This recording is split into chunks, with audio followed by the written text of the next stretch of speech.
Hello, नमस्ते, सत श्री अकाल, आदाब, अस्सलाम वालेकुम। शायका की छोटी मोटी प्यारी सी नोक झोंक वाली दुनिया में आप सबका स्वागत है। सो गाइस, आप लोगों का वेलकम है ब्लॉग नंबर 7। आई थिंक 7 ही होगा, पता नहीं। थैंक्स फॉर इतने व्यूज़ और thanks for subscribing my channel.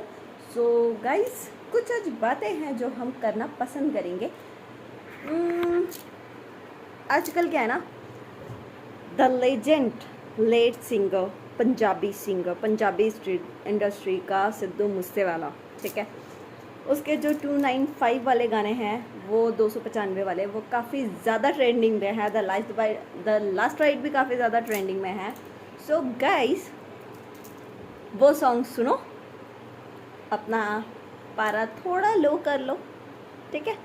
कुछ चीज़ें ऐसी होती हैं, कुछ बातें ऐसी होती हैं जिसके ऊपर आप रिएक्ट करते हैं। सो गाइस, हमें रिएक्ट नहीं करना चाहिए ना। सो आप लोग मेरे को कमेंट में एक चीज़ बताएं कि किसी चीज़ में जब आपके लाइफ पार्टनर को प्रॉब्लम नहीं है, सो कोई और अगर वो चीज़ बोलता है तो क्या आप लोगों के लिए वो मैटर करेगा या नहीं करेगा? जस्ट इतना मेरे को इस कमेंट में बता देना। और हाँ, सो रमज़ान जैसे कि आप लोगों को पता है ख़त्म हो चुका है, ईद भी ख़त्म हो चुकी है। सो बकरीद आने वाली है। आई होप कि बकरीद भी आप लोगों की तरह हर घर पे माशाल्लाह मनाई जाए और हर घर खुशियों से भरा हो। सो कोलकाता से यहाँ तक का सफ़र बहुत ज़्यादा क्रिटिकल है और ऐसा नहीं है कि मैं कुछ छुपाऊँगी। मेरा ब्लॉग है भाई, सारे कुछ हम अपने लाइफ के पन्ने खोल के रखेंगे, फ़िक्र मत करो।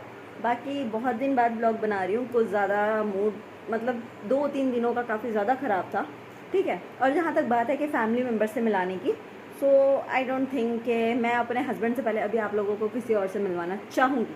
सो फिलहाल आप इससे मिल लीजिए, मेरा क्यूट सा टेडी बियर जो हर वक्त मेरे साथ रहता है और मेरे हस्बैंड का दुश्मन भी है। सो बेसिकली एक चीज़ कहूँगी, दुआ में याद रखना, क्योंकि कहते हैं कि जिसको दुआ लग जाती है ना, उसको बद्दुआ या फिर कोई और बाकी गंदी चीज़ें नहीं लगती। दुआ में याद रखना, चाहे कोई भी ये हो। मैं किसी के कास्ट को मेंशन नहीं करूँगी, मैं किसी के रिलीजन को मेंशन नहीं करूँगी, क्योंकि दुआ चाहे किसी भी रिलीजन से हो, किसी भी कास्ट से हो, हर किसी एक बंदे का भी हाथ उस अल्लाह को पसंद आ जाता है, जिसके हाथ के पीछे वो अल्लाह सारा कुछ पूरा कर देते हैं, दुआ के पीछे। तो हमारी बस इतनी ये है कि हम तौबा इस्तग़फ़ार पढ़ेंगे, हर गलती की माफ़ी मांगेंगे जो गलती हमसे हुई है। मैं अपनी लाइफ का हर पन्ना आपके सामने खोल के रखूँगी, लेकिन मौके के हिसाब से। सो पहला मैं आपको अपनी लाइफ की कुछ बातें स्टार्टिंग बचपन से शुरू करना चाहूँगी। मैं पैदा हुई हूँ बिहार कंकड़बाग में, पटना कंकड़बाग में, सॉरी, ठीक है। पापा की ट्रांसफ़र जॉब थी, पापा ट्रांसफ़र होते रहते थे। सो कभी पूना, कभी बॉम्बे, कभी राजगीर, कभी महाराष्ट्र। ऐसा कोई देश नहीं है कि पापा नहीं गए, क्योंकि पापा की कंपनी जो थी, ठीक है, वो पापा को ट्रांसफ़र जॉब देती थी और पूरी फैमिली के साथ पापा ट्रांसफ़र करना बेटर समझते थे, क्योंकि कभी भी फैमिली को उन्होंने अपने से अलग नहीं रखा। तो मैं जब पैदा होने वाली थी तो उनको लगा था कि लड़का होगा, जो नेसेसरी हर पिछले ज़माने में होता था और हर लोग बोलते थे, ठीक है। सो उनको भी लगा था कि लड़का होगा, बट हो गई मैं। लेकिन कहते हैं ना कि फिर हम कोशिश करेंगे कि बेटा होगा या कुछ भी। तो मेरे बाप ने वो डायरेक्टली डॉक्टर्स को मना कर दिया कि मुझे इस बच्चे के अलावा और कोई बच्चा नहीं चाहिए, तो आप लोग प्लीज़ मतलब ऑपरेशन कर लो, क्योंकि मैं और बच्चा कैरी नहीं करना चाहता ना। मैं बस ये है, इसको ही मैं ऐसा बनाऊँगा। तो मेरी बड़ी बहन थी, दोनों उस वक्त पटना में काफ़ी ज़्यादा बारिश हो रही थी, सैलाब आ गया था, 1999 की बात है, न्यूज़ में भी काफ़ी चला था वो। मेरी बड़ी बहन जो थी आयशा, अल्लाह उनको जन्नतुल फिरदौस में आला से आला मकाम अता फरमाए। बेशक वो इस दुनिया में नहीं है, उनको गए हुए 12 साल हो चुके हैं, ठीक है, 13 लगने वाला है।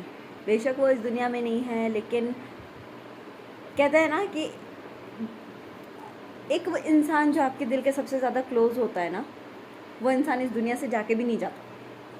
तो मेरे साथ वो हमेशा है। हाँ, मैं कभी भी उसकी तरह बनने की कोशिश नहीं करती, ठीक है। लेकिन एक चीज़ है कि मेरे को सबसे पहले माँ का मतलब मेरी बड़ी बहन ने सिखाया था क्योंकि पापा और मम्मी की जॉब थी, वो बाहर चले जाते थे, मुझे पालना घर पे छोड़ जाते थे। स्कूल ख़त्म करके आती थी, मेरे को लेके जाती थी। लड़ना झगड़ना, यहाँ तक कि मेरे जो डांस है, मैंने डांस अब तक किसी से नहीं सीखा है। सही बताऊँ तो डांस मैंने सिर्फ़ और सिर्फ मेरी एक ही गुरु है, जो मेरी बड़ी बहन है, मैंने उसी से सीखा।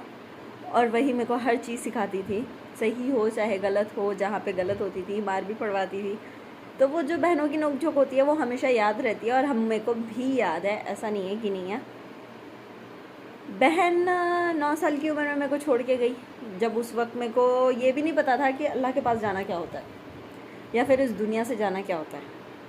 काफ़ी ज़्यादा क्लोज थी मैं उससे। जब उसका जनाजा मैंने देखा था ना, तो वो जनाजा, वो मंज़र मेरे आँखों के सामने अभी तक है। वो मंज़र मेरी आँखों से नहीं जाता। कभी भी परेशान होती हूँ या ज़्यादा दिमाग ख़राब होता है, सामने वाले को बोल तो लेती हूँ, लेकिन उसके बाद जब वो मंज़र मेरे सामने आता है ना, दिल दहला जाता है अभी। क्योंकि उसके अलावा मेरा कोई डर नहीं है, ना मेरी कमज़ोरी है, ना मैंने किसी को अपनी कमज़ोरी बनाई है, ना बनने देती हूँ। क्योंकि ज़ाहिर सी बात है ना कि इस दुनिया में अगर आपकी कमज़ोरी किसी के हाथ लग गई ना, तो वो आपका नुकसान करेगा, और आपको अपनी कमज़ोरी नहीं दिखानी है। 9 साल की उम्र में आप ही डेथ हुई, पता भी नहीं था कि क्या है। जब सारा कुछ हो गया तो काफ़ी दिन मैंने उनको खोजा कि यहाँ मिलेगी, वहाँ मिलेगी, वहाँ मिलेगी। तबीयत भी काफ़ी ख़राब हो गई। मेरी अम्मी 2 साल 3 साल मेरी तबीयत को लेकर काफ़ी परेशान रही। बेसिकली डिप्रेशन हो गया था उस छोटी सी 9 साल की उम्र में। स्कूल वगैरह सारा कुछ क्विट कर दिया था मैंने। तबीयत बहुत ज़्यादा बिगड़ गई थी। डिप्रेशन में जाने के बाद उसके बाद बहुत मुश्किल से निकली, बहुत मुश्किल से जिसको कहते हैं। उसके बाद से मैंने ठान लिया था कि कभी किसी को अपनी कमज़ोरी नहीं बनने दूँगी। हाँ, माँ है, पापा है, एक बेटी है, सो वो तीनों भी मेरी कमज़ोरी नहीं है, मेरी ताकत है। और हर सिचुएशन में लड़ने की हिम्मत देता है, चाहे जो मर्ज़ी हो जाए। हर सिचुएशन में मेरे को समझाते हैं कि कैसे जाना है, किस रास्ते पे चलना है। क्योंकि मेरे माँ पापा ने ऐसे ऐसे वक्त में साथ दिया ना, जो अगर आज की सोच बोलूँ तो वो बेटी का साथ छोड़ देते हैं। मेरे माँ पापा ने मेरा साथ नहीं छोड़ा। लोगों ने काफ़ी ताने मारे, काफ़ी कुछ बोला, लेकिन ऐसा कभी कुछ नहीं हुआ कि उन्होंने ये बोला हो कि नहीं, हम तेरी वजह से हमें लोगों ने ताने मारे हैं, तो क्या तुझे रखना सही है या कुछ भी। हर सिचुएशन में उन्होंने मेरा साथ दिया। फ़िलहाल अभी के लिए इतना ही। नेक्स्ट ब्लॉग में और भी कुछ बातें सामने आएंगी। हमारी ज़िंदगी का दूसरा पन्ना हम खोलेंगे।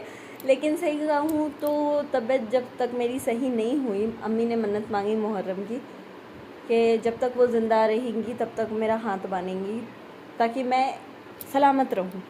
ठीक है। तो बेसिकली जब भी मतलब मुहर्रम का टाइम आता है ना, तो मेरे को वो मन्नत, मेरे को वो सारी चीज़ें याद आती हैं। क्योंकि मेरी अम्मी की एक मन्नत है जो उन्होंने अपनी सारी ज़िंदगी के लिए मांगी है। ठीक है। एक भरोसा होता है ना कि एक माँ के रहते हुए कभी आपको कोई कुछ नहीं कर सकता, वो भरोसा है। सो गाइज़, कभी भी सिचुएशन में एक चीज़ हमेशा याद रखना, दुनिया में बोलने वाले बहुत आएंगे, नीचे दिखाने वाले बहुत आएंगे। आप, हाँ, मेरा पास्ट है, मैं ये नहीं बोलूँगी कि मेरा पास्ट नहीं है, काफ़ी बुरा पास्ट है। एक तरफ से वो अच्छा भी है, एक तरफ से वो बुरा भी है। क्यों अच्छा? इसलिए क्योंकि उसने मेरे को सीख दी है। बुरा इसलिए क्योंकि मेरे साथ वो बीता, लेकिन मैं किस्मत को तो बुरा नहीं बोल सकती। अभी फ़िलहाल जिसके साथ हूँ वो शहज़ादी की तरह रखता है, किसी चीज़ की ना कमी रखता है, ना किसी चीज़ के लिए बोलता है।